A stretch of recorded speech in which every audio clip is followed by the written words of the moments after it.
Hi there. We would like to introduce ourselves. My name is Joni Gideon, and I am the president of ADK Sigma's Ohio chapter. And I am Karen Egna, and I am the president-elect of Ohio's ADK Sigma. And our chapter, we were just thrilled to be chosen as a recipient of the 2023 Distinguished Program Award. And we'd like to tell you a little bit more about our project now. Yeah, we would like to share our presentation, and hopefully that will spark some new ideas for future projects for you. So what we're going to do is we're going to share our screen now. Give me just a moment. Okay, so our project had to do with immigrants and refugees. So as a result of the Ukrainian war, we had a lot of influx of immigrants into our community. Parma, Ohio has a lot of people who are from Ukraine already living here in Parma.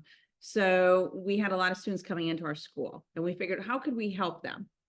So we decided, well, how could we educate ourselves on what we could do? So we then decided to make no-sew blankets for the newcomers, and then we found a guest speaker. And Joni will tell you a little bit more about that. We knew it was a huge undertaking from the beginning. We knew that we wanted to make approximately 10 to 15 blankets, but not all of our sisters are very crafty, and not all of our sisters like to do artsy things. So we tried to use them as much as possible and have them contribute in the best way that they felt successful. With all of us working together, we knew the job would be possible through teamwork. So what we did is we got some very, very generous donations from Joann Fabrics. I reached out to them several months before we actually did our project. They were able to donate 10 bolts valued at $1,400 worth of fleece. I also went online, since I like Facebook Marketplace, and I reached out to family, friends, and even people I didn't know, and they donated rotary wheels, cutting mats, and even some more fleece.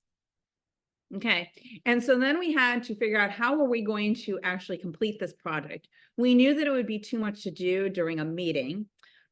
So our chaplain, Michelle Snyder, was so generous in offering her home, and she even stored the bolts of fleece, and she helped us prepare and pin the blankets. And you can see pictures of us working at her house. And that was a small group of us. After we were done doing all the pinning and cutting, it took us a couple of days. We actually went out to lunch to celebrate our good work that we did. And then we had these blankets already prepared so that when we went to our meeting, all the ladies had to do was to sew the fringes together, or not sew, tie the fringes together. So on the day of the meeting, we actually multitasked. Our sisters felt that that would be best because we knew it was going to take some time yet to get the blankets together. So we conducted our business portion while our sisters tied knots, lots and lots of knots.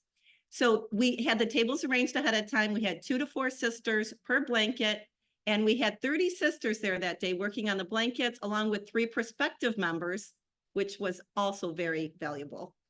Here we have some pictures, hard at work, all working towards a common goal.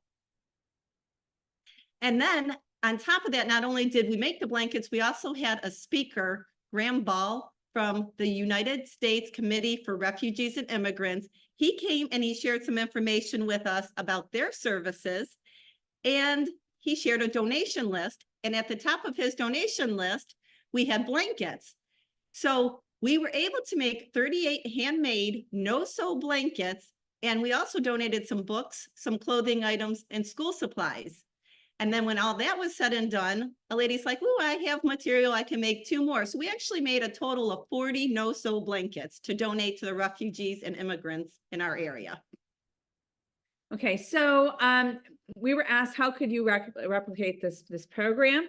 And so our suggestion would be to contact your local nonprofit organization who deals with immigrants and refugees, ask what they need, what kind of donation list they have, and then in order to involve all the sisters, decide how you can. Maybe some people might just want to make the donation, some people might want to actually do a hands-on project. And then I would create some teams in charge of different segments of the project, so it's not overwhelming just to one person, and encourage those people who are new to this type of project to really get involved and really celebrate everyone's contribution. In the end of our project, we had many people who were just so excited that we actually completed this, what we thought was an overwhelming task. And everybody was able to contribute, and everyone said, hey, we can do this kind of a project again. So we are always looking for projects where we have hands-on, maybe donations. We just look for different kinds of projects to get everyone involved. And our last slide here, we just want to show you that hard work really does pay off. Here is a picture that shows a culmination of all of our hard work. It shows both our retired teachers and our active teachers working together. And in the middle, we show 3 prospective members who actually ended up joining because they enjoyed this activity so much. We just want to thank you for honoring us with this award, and we really hope that this sparks some other chapters' interest so they can do something similar with their chapter. So yes, thank you very much. Okay. Thank you again, ADK, for having this program and doing what you do. We really appreciate it. Good luck, everyone.